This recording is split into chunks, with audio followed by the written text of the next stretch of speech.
Hello and welcome to my channel. I'm Tiffany, a retired librarian turned homeschool mom, and in this video we're going to go back to the classics. So we're going to go back to Frances Hodgson Burnett's A Little Princess. Now this is the film cover. Yes, I'm covering the film. Yes, I'm going to rant about it. And I may cover the Shirley Temple version as well. And yes, I'll probably rant about that too, because they get something majorly wrong in this. Okay, let's go on to the story. So, this book came out in 1905. Something to take account when you're reading this. It came out in 1905. It was originally basically an extended version of a short story called, I will even bring up the Wikipedia here, called Sarah Crewe, or What Happened at Miss Mention's.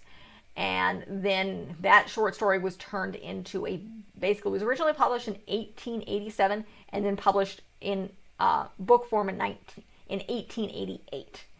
And then eventually she composed a play called An Unfairy-like Princess based on the story, and then her publisher asked her to turn it into this book. So it came out in 1905 originally. So keep this in mind. This is Britain, 1905. So yeah, there's technically a little bit of racism in here when it comes to the Indian gentleman servant, Ram Dass, next door. But again, it came out in 1905. So you're still in the area of the sunset. The sun never sets on the British Empire. So we're out of the Victorian era, barely. But again, the original story was written still in the Victorian era. It was written in the 1880s. So, the basis of this story, if you have Sarah Crewe, her father is a Captain Crewe. He's not actually military. Or at least he's just a very, very wealthy man. He was probably in the military at some point, but he's still going by the title of captain. He's in India. His wife was French. Sarah has black hair, as opposed to this, where she has brown hair. She does have black in the book. She has black hair in the book. And he's extremely wealthy. And it was very common back then. You kind of see this in hints. I've already covered the Secret Garden. When Mary is on her way home, she's with a woman who's taking her children to England. It was very, very common for parents to send their children to boarding school if they're living in India, because they think the climate is bad for them, as opposed to, London and smog and it being disgusting. So in London. So when she's about 7 years old, he takes her and puts her into this boarding school called Miss Mention's, run by this woman and her sister, Miss Mention and her sister, and she's paid to have a private room, a maid, a private carriage, a private sitting room. Basically, she's extremely wealthy, and her father dotes on her. However, she's also very nice. She's very sweet. She's not pretentious. She's not snobbish. She's kind to everyone. She speaks fluent French. That's brought up because Miss Mention has her part of a French class, and she tries to explain to Mention, who refuses to listen to her. It's like, I don't need to learn French. And of course, the French teacher eventually says, when Sarah speaks to him in fluent French, he's like, she doesn't need to learn French. She is French. Because again, her mother was French. And her father spoke the language fluently. So did she, because he would speak to her, obviously, in French. So her mother, apparently, from what I remember of the book, her mother was a French beauty. And she looks like her mother. So she is, in fact, French. And this is important later on. So she's brought there at 7. Right as she turns 11, Miss Mention throws her a huge party because, again, she's very, very wealthy. Mention is the typical person who sticks up to the rich and talks badly behind their backs. And she hates Sarah. She hates Sarah because Sarah is nice. Sarah is wealthy. She's jealous of her for her wealth, and she gets mad at her because she's not stuck up. She's not a spoiled brat. She's anything but. She's nice to everyone. She's polite to everyone. She's polite to her own personal maid. She's a very kind young girl. And she stays that way. When she turns 11, her father dies. Now, he had been talked into putting, unfortunately, all his eggs in one basket, so to speak. He put all his wealth into these diamond mines, convinced by a whole school boyfriend. And he dies because they think they lost everything. So Mention realizes this. Sarah is an orphan. She has nothing. And Mention has to pay this bill. So you would think her father would have paid for things. And so obviously she takes away everything from Sarah except for a short little black dress and her doll Emily. And then sends her up to live in the freezing cold attic. She's an 11-year-old. And then she's basically treated as a servant by Mention. She's given short clothing. She's barely fed. She's sent out in all weathers in inappropriate clothing. So she's starving and badly abused by all the servants except for Becky, who she'd already befriended, who's, I believe, the scullery maid. No, she's not black in the film, or in the book.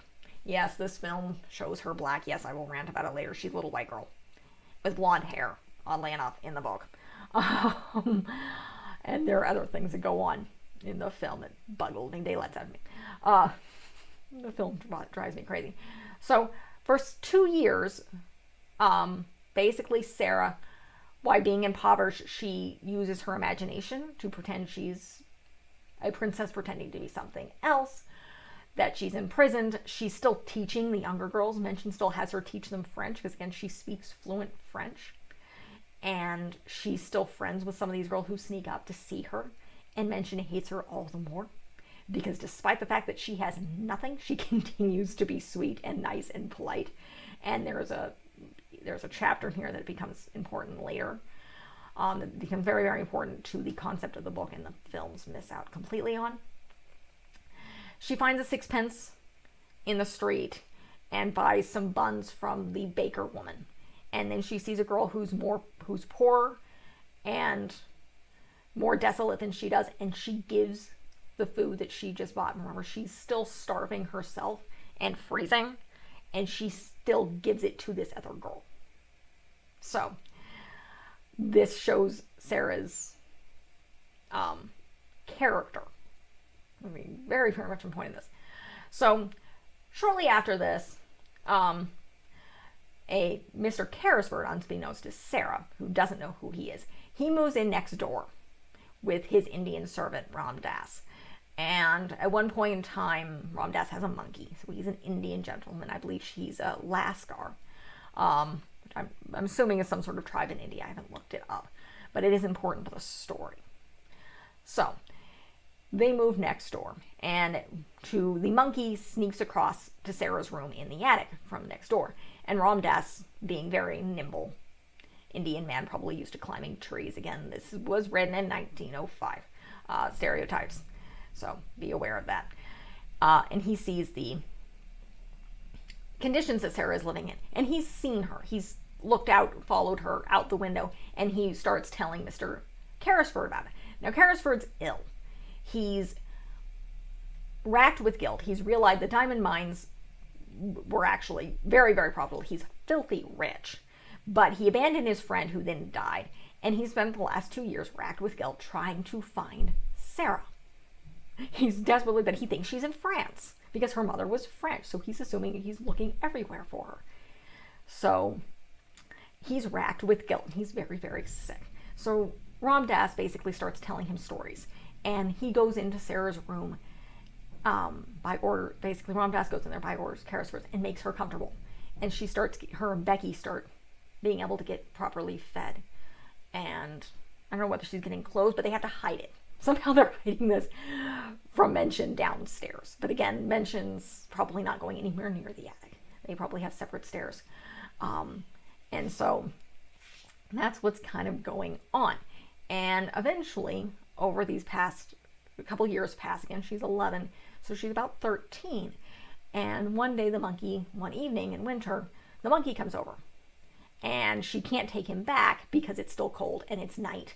So she doesn't want to sneak out this late at night and let him go waking up the neighbor. They know he's guilty. And she's actually run into his lawyer's children before. Because his lawyer, can't remember the lawyer's name, I'm giving the lawyer's name here. Besides Carrisford, let's see. But yes, his lawyer has been going, his solicitor has been going back and forth. And Sarah's interacted with his, I think he has 3 children. And so they're very much aware of her. But she comes over the next day with them to return the monkey. And she is aware of, obviously he's an Indian gentleman, that's what she refers to him as. And she asks if she should return. She didn't want to give him back last night because the monkey would be cold. And she specifically says, would you like me to give him back to the Lascar? And he's like, what? How the heck do you know he's a Lascar? She's like, I know Lascars. I was born in India. And he starts hyperventilating. And it is revealed. He asks her, it's like, what is your name? And she's like, Sarah Crew. It's like, who is your father? Basically, where are your parents? And he's like, who is your father? She gives his name. It's like his name was Captain Crew. And again, Carrisford, having been looking for her for the last 2 bloody years and racked with guilt, starts having a meltdown as she's sent to another room. His lawyer is called. His lawyer's wife is called. And they come over and they explain what happened. And it's like, he is her guardian. And she's filthy rich. She's very, very rich. And so, and I think the boy is Donald, and he talked to her, and he's like, if I had just asked your name, we would have found you by now. We would have found you earlier. And he'd been looking for her for 2 years. So she's about 13 at this point. So she's a teenager. And again, she's been starved for all these years, the last 2 years. So she basically reconciles with Carrisford because she's hated him for 2 years because she thought he pretty much destroyed her life and killed her father. So she reconciles with him and explained to her what's going on. The diamond mines were very, very profitable. She is very, very wealthy. Carrisford is her guardian because he was the only one, basically the only closest thing she has to family, because he was her father's business partner, and he would have left her to him. And he's, of course, in possession of her money. That is, she is the heiress to. And so then the solicitor is planning to go over and talk to Mention next door. Well, Mention shows up, having watched Sarah across the street, and is irritated. And she's been over there for too long. So Mention comes over and tries to order Sarah home. And Sarah is standing with Carrisford. And the Carmichael, that's the name of the solicitor. And he explains that Carrisford is her guardian, that her family, basically she's the heiress to diamond mines and is wealthy again. And so it's entirely basically up to Sarah to whether she wants to go back to Mention. And Mention realizes she's screwed, to say the least. It's like all of a sudden she's been mistreating this girl for a couple of years now. And all of a sudden her fortunes have switched and she's bloody wealthy again. And her guardian is ticked. He's not happy. And so Mention tries to beg for Sarah to come back. And Sarah is not cruel to her. She pretty much, the lines from the book are when Mention says, it's like, I will appeal, basically she appeals to Sarah, you can come back and you can parlor border again. I have not been nice to you, but I haven't been particularly cruel to you. And Sarah's response is, you know why I will not come back to you, Miss Mention. You know quite well. And that's all she says. And Mention, of course, realizes she's pretty much, she's screwed 6 ways to Sunday. Because if Carrisford chooses to explain what happened to Sarah, her business is down the toilet. Her completely is, basically, she's done. So she goes back across the street, and you have the commotion that goes on next door, where her sister finally speaks up to her, because Mention's sister always realized that her sister was badly treating Sarah, and it was probably a bad idea, because Sarah was very, very nice. But she stands up to her, and she's like, "Now we're over. If Sarah or her Carrisford decide to destroy their business, they can in a heartbeat. The moment society realizes what they did to this very wealthy heiress." So, though of course this doesn't seem to happen. So, and then you had the girls who, Emerigard, who was one of the young girls who Sarah befriended, was her best friend, among the schoolgirls, gets a letter from Sarah. basically explaining what happened and saying that she can come and visit her the next day. Now, Becky also hears all of this, and she becomes depressed because Sarah's going to be gone. And the stories, because Sarah was a storyteller, she's told fictional stories to a lot of the young girls. And Becky realizes the suppers are going to be gone, the warmth and the fire and everything's going to be gone. So she goes upstairs very depressed. Ram Dass is in the room with a letter from Sarah, basically saying, with food and fire, so Becky will be comfortable that night. And there's a message where Carrisford pretty much says, come here. And basically he wants you to be a attendant to Sarah. So again, this is 1905. So this would be a good position for Becky in that culture. She is a servant. She's essentially being taking the position of a lady's maid, so to speak. She will probably, at least if you follow the culture here, be with Sarah for the rest of her life. And she will be decent, obviously knowing Sarah's personality. Very, very well treated. Get clothing, warmth, well fed, and essentially she will attend and help Sarah dress as she gets older in this Victorian or Edwardian society. So this is actually for this book, and again came out in 1905, this is a very, very good thing for Becky.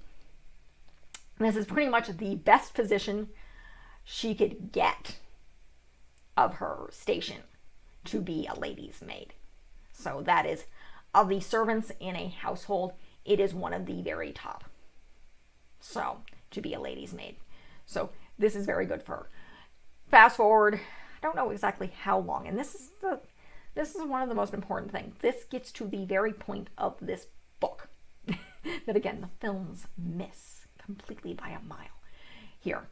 So, Sarah is sitting with the fire. She's sitting with Carrisford, and he asks her, it's like, what are you supposing? She's staring blindly in the fire. Normally, they sit and they read together. And she says, I remember being poor. It's like, I remember what it was like to be poor. And he says, well, pretty much he wants her to forget. But she's like, I remember this incident where she got buns for a sixpence and she gave them to this girl.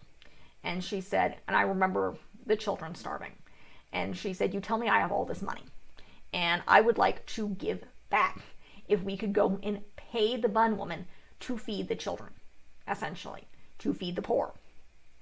So the next day, Mention sees her out the window, and she gets very, very pissed off because she sees Becky, who's now well-dressed, attending to Sarah as Sarah's getting into her carriage and holding things and essentially attending to her, which again pisses off Mention, because Mention didn't particularly treat Becky very well either. And of course, she also sees Sarah, because Sarah is now back where she was originally. And Mention can't profit from this at all. So she basically sees her go off. And they go to the bakery. And they talk to the bun woman. Well, the bun woman says she remembers this incident where Sarah had given her this young girl. She brings this young girl in. And she's, I think her name is Martha. And she basically makes her assistant. And she's helping with the shop. And she was an orphan girl. She doesn't have a last name. And she's cleaned up. And the young girl comes out. I think she was around Sarah's age. They're young teenagers. And Sarah says, if we can pay you to allow Martha to basically feed the poor. And that's the end of the story. So that's the last chapter of this book. Is, in fact, what is it? I can get to the very last chapter. Contents of this book. Yeah, it's Anne. Anne is the name of the young girl. And that's how the story ends. So the entire point of this is, despite the fact that, one, this young girl was wealthy, she was still well behaved, she was still kind to everybody, and that her personality did not change, even though she had nothing. And then when she does become wealthy again, she chooses to give back. It's like, I have all this money, I remember children being poor, I feel obligated to give back to the poor. As a wealthy person, I feel obligated to give back to the poor. So that is the entire point of this book. Besides Sarah being, you need to be good no matter what, but the rich need to give back to the poor. So this is socialism. And that is the point of this story at the very end. Otherwise, Burnett would not have ended it with this. So she would just end it with Sarah being wealthy again. Instead, she puts this at the end about Anne and how this bondwoman took her in, and how Sarah's now going to pay money to help feed the poor children because she remembers being poor and she feels obligated to do so. So this is a very, very good book. Yes, there's some questionable stuff with the Indian gentleman, but again, it came out in 1905, so we have to take that into account. And of course, everybody's still in their station. Sarah was wealthy in the beginning, she becomes wealthy at the end, and Becky becomes her servant, which again, as a lady's maid, so to speak, it's essentially the attendant to a wealthy heiress. It's a very good position, and almost the top position she could get basically in a household. And she will most likely be with Sarah for the rest of her life. So, and essentially she would be Sarah's confidant, even though, again, there's still that separation between the mistress and her servant. So that is the end of this video. This is one of my favorite children's books. Definitely, if I'm going to give it an age range, it depends, just because you can look at this even in teen years. You can read this to younger kids if you think they will understand some of the darker elements of it. So depends on your kids. You can definitely read this to young elementary kids if you think their temperament will handle it. Because again, there's dark elements here. You have a girl who was very, very wealthy, becomes very, very impoverished, and then goes, of course, back to being wealthy again. But you can read it at any age. Particularly when it comes to the older kids, you can talk about Edwardian society or Victorian society. This is kind of a cross mix, because again, the original short story was written in the 1880s, though the book came out in 1905. So it's kind of in that transition era between the Victorian and the early Edwardian eras of England. And what was going on at the time, you can look at the fashions and the history and the social structures of that. So it's a very good jumping off point to look at that. It was also, I believe, popular at the time. So I am assuming, let's see, it's still popular at the time. So apparently there is a play, but so obviously it's still popular. It's been popular for hundreds of years. Otherwise it wouldn't still be being printed. So it's a popular children's book. So I love it. I will rant and rave about the films in another video. Trust me, I will rant and rave about the films. They're an issue of mine for various reasons. The fact that they avoid the, socialism. Not to mention, I think the age. I'll have to look into that. It's been a while since I've seen the films. So that is the end of this video. If you like what you see, be sure to like and subscribe. I cover a lot of books, quite a few films. This was inspired by me. The quotes from The Little Princess are in the Princess Diary books, and I'm covering those at the moment. So that's what inspired me to cover this. I've already covered The Secret Garden as well as the 90s film, so you can check that out, along with a wide variety of things. I have some classic stuff. I have some modern stuff. I have a whole bunch of stuff. This will be coming out in 2023. I'm being filmed at the beginning of 2022. Just because that's when I get around to things.